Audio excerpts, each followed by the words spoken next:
శ్రీ మాతంగి స్తోత్రం 2. మాతంగి మధుపానమత్తనయనాం మాతంగ సంచారిణీం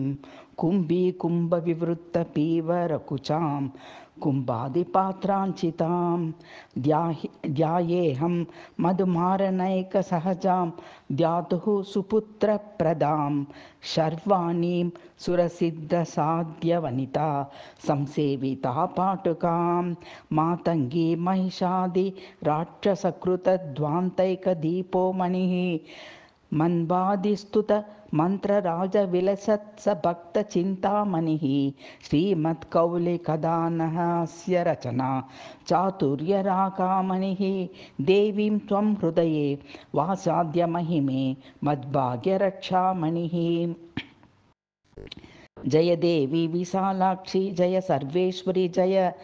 జయాంజనగిరిప్రఖ్యే మహాదేవ ప్రియంకరి మహావిశ్వేశదయితే జయ బ్రహ్మాదిపూజితే పుష్పాంజలిం ప్రదస్యామి గృహానుకులనాయికే జయ మాతర్మహాకృష్ణే జయ నీలోత్పలప్రభే మనోహారి నమస్తేస్తు నమస్తుభ్యం వశంకరి జయ సౌభాగ్యదే నృణాం లోకమోహిని తే నమః సర్వైశ్వర్యప్రదే పుంసాం సర్వవిద్యాప్రదే నమః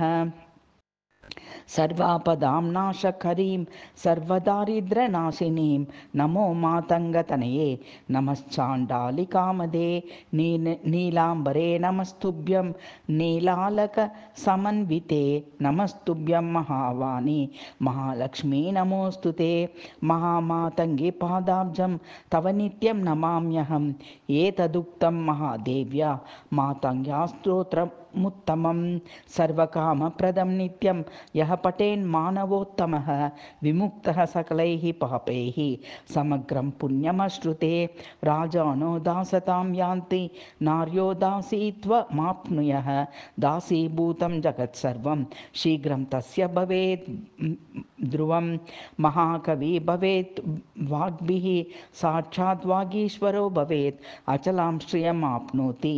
అనిమాద్యష్టకం